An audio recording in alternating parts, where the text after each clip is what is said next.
Welcome back, or welcome if this is your first time here.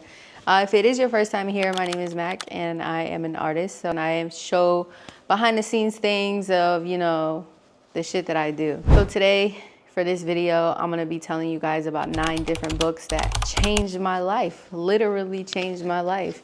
And these books can be applied to anybody. You don't have to be an artist. You could be literally any human being. And if you just want to improve yourself, these books should help you if you apply what you learn. That's one big thing that I want to emphasize, is that none of this, you could read all the books in the world, but if you don't apply anything, nothing's gonna work for you. So apply what you've learned and let's get into it.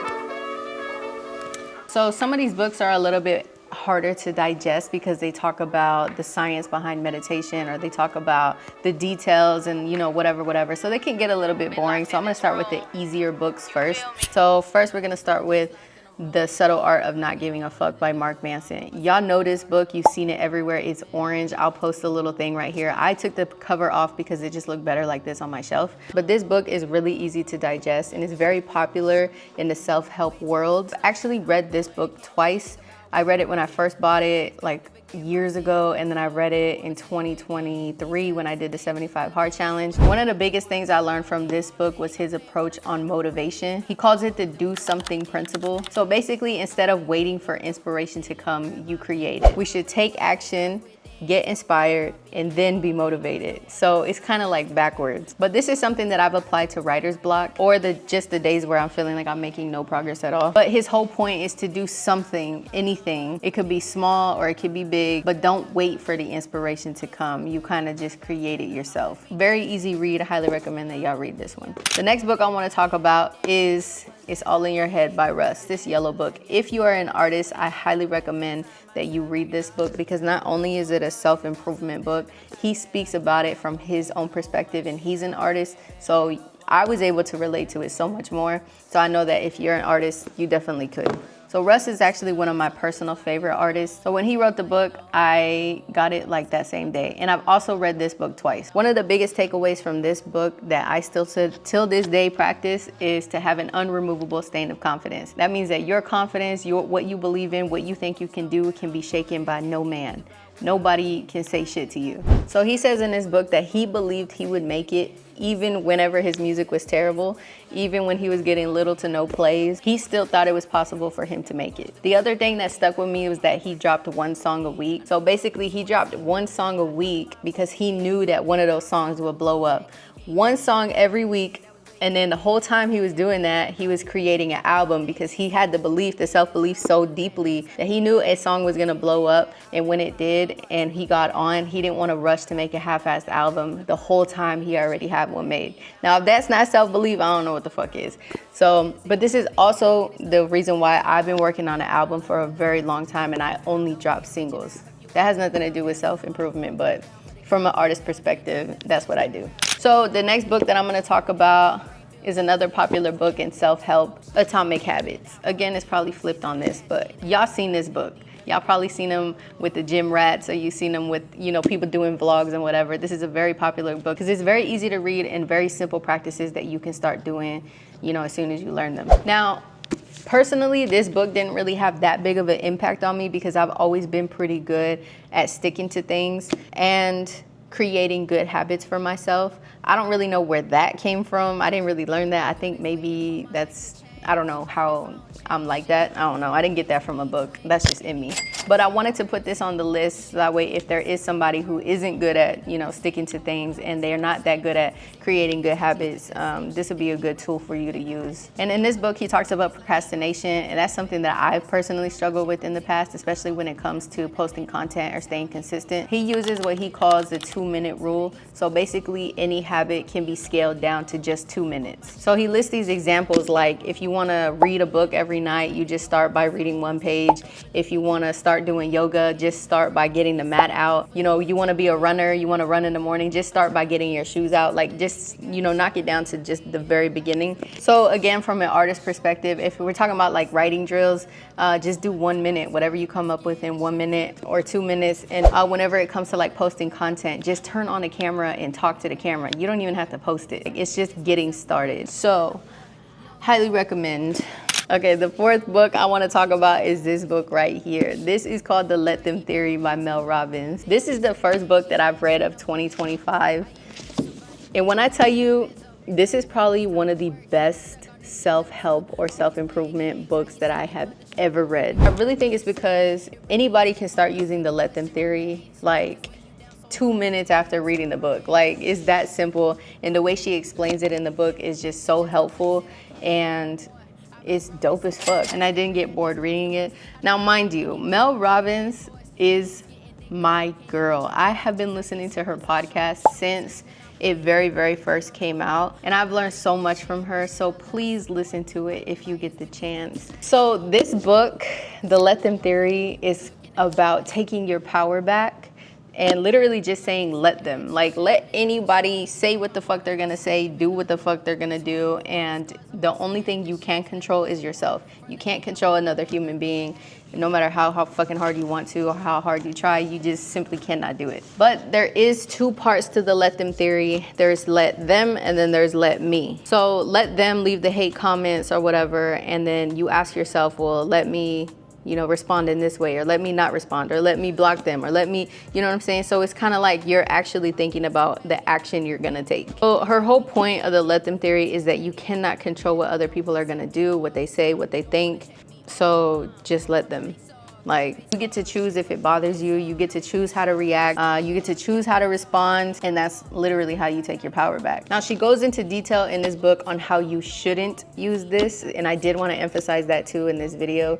You shouldn't let people take advantage of you. You shouldn't let people disrespect you. You shouldn't let people harm you in any kind of way. But overall, this book is really easy to read. I cried on the last chapter. That's how good it is. So I highly recommend that y'all read this book. Next book I wanted to show you is The 5 a.m. Club by Robin Sharma. This book is actually very unique. I'm rereading it right now for the second time. So this book is definitely something special because it's told in the form of a story and not the first and second person like most of the other self-help books. And this book covers it all. Self-help, self-love, discipline, meditation, the power of the mind, all of that shit. It covers everything. It's a little bit more advanced because it really does inspire you to become part of the 5 a.m. Club. So it talks about your heart set, your mindset, your soul set, and then like your physical being. It talks about the victory hour. So you get up with the sun or before the sun at like 4:45 in the morning, and immediately you sweat.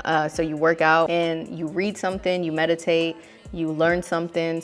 And you do all of this before your day starts. So it kind of sets you up to have a really good day. And throughout the whole book, it says elevate your morning, elevate your life. So it gives you really good tools on how to make a better morning routine and a better nighttime routine.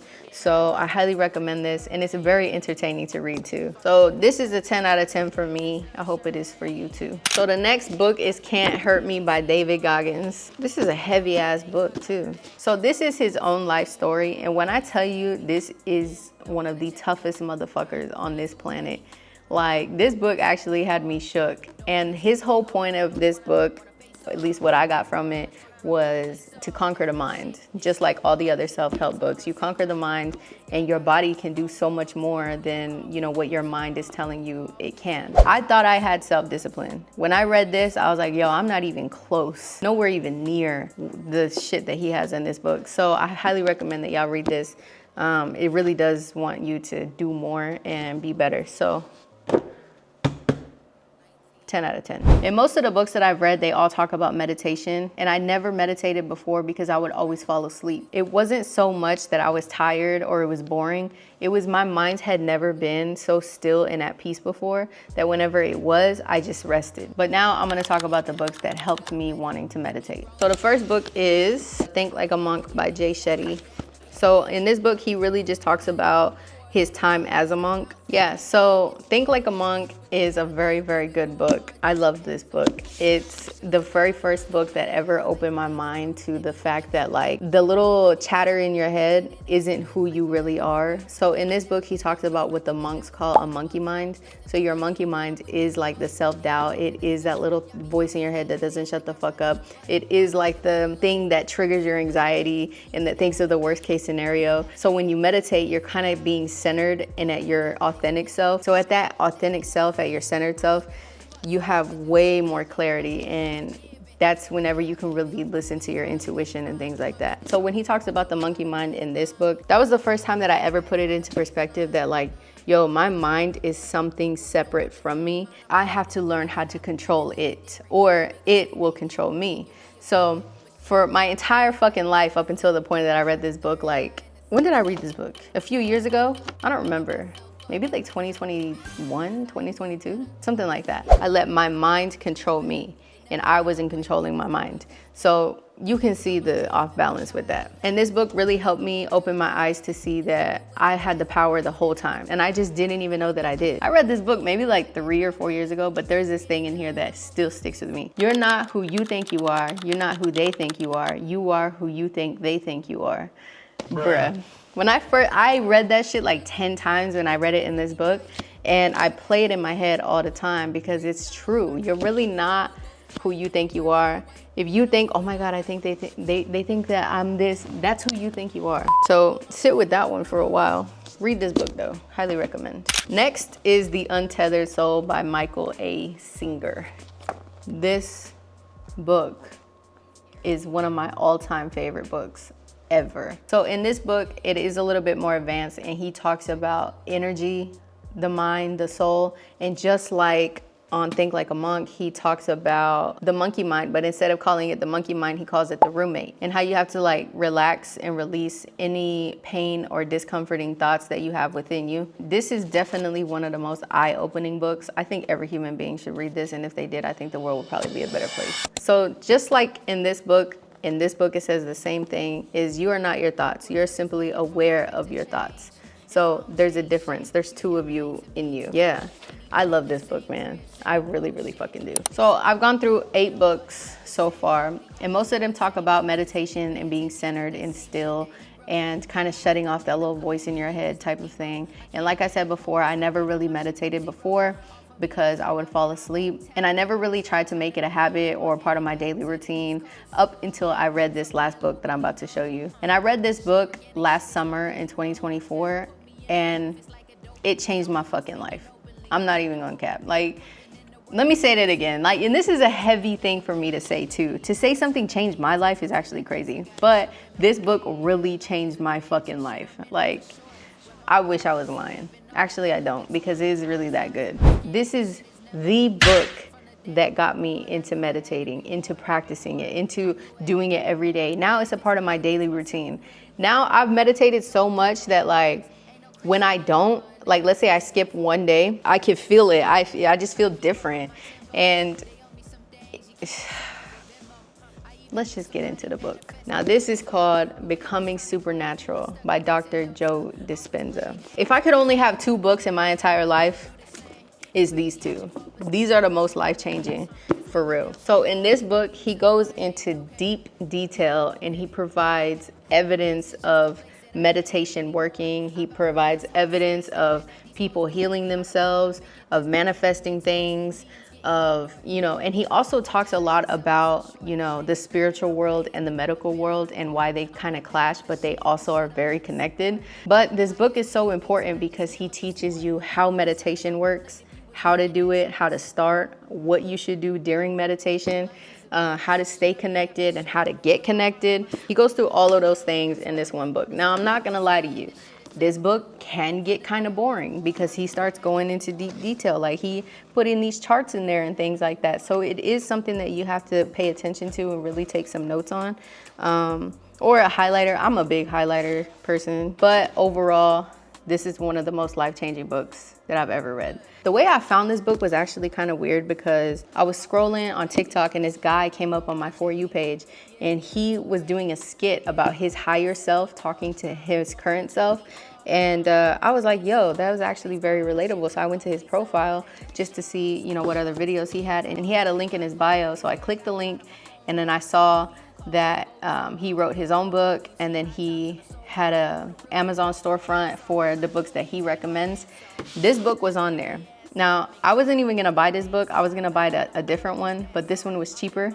So I bought this book. And it's the craziest thing, God don't make no mistakes, because everything that I read in this book literally helped me get through last summer when I was going through some of the biggest changes in my entire fucking life. So I read this at the exact moment that I needed it, and it introduced me into meditation. When it comes to rap, you're gonna hear the biggest gangsters in the world talking their shit. You're gonna hear people saying that nobody can fuck with them, all kind of shit. You know, people talking their shit constantly in rap and in hip hop. The biggest fucking gangster that you could be, and this is some crazy ass shit, and I swear Kendrick done told y'all, showed y'all, you can't fuck with nobody that's spiritual. If you really want to be untouchable, start fucking meditating, bro. I'm trying to tell you. So anyway, with that being said, shout out to that guy on my For You page. I really wish I remember who he was and I remembered his name. And also shout out to Dr. Joe Dispenza. He talks about the lives that he's changed in his book, and I can personally say that he's definitely changed mine. This is something special, and I really hope that it reaches more people who want to start their healing journey, or who want to you know, just improve their lives in any kind of way. You don't even gotta call yourself a spiritual person. That's one thing that he talks about in his book too, is that people think spiritual is like ghosts and shit, and bruh, y'all are crazy. That's not what it is. Y'all ask me, what's the secret sauce? How do you not care? How do you this? How do you that? This is the secret sauce. Now, I've read so many more books than this. These are just the ones that I recommend that y'all get started on. All of these books do talk about too, is that there is no shortcuts. There is no back door. There is no easy way out. Like, you really gotta put the work in for yourself, within yourself. It starts within you first. I really hope that, you know, this reaches as many people as it can, and y'all really, really take some of these book recommendations. And again, most importantly, I hope that you apply what you learn. So that comes to the end of it. If you stayed this long, thank you so much. I hope that you subscribe, or you are already subscribed. Yeah, if y'all want to hear more of my music, more of anything that has to do with me, follow me on Instagram, TikTok, all that other shit, and listen to my music, stream, share this with somebody that, you know, is wanting to get into some self-help, self-healing type shit. And yeah, thank you guys for everything. Doesn't matter how good you are, you can always get better. So let's get better together. I ask God to forgive my sins, but we both know I'm a sinner again. Self-discipline is built in, so everything I do, I go all in. They really think I'm playing when I say no friends, it's me and my goals, and we so locked in.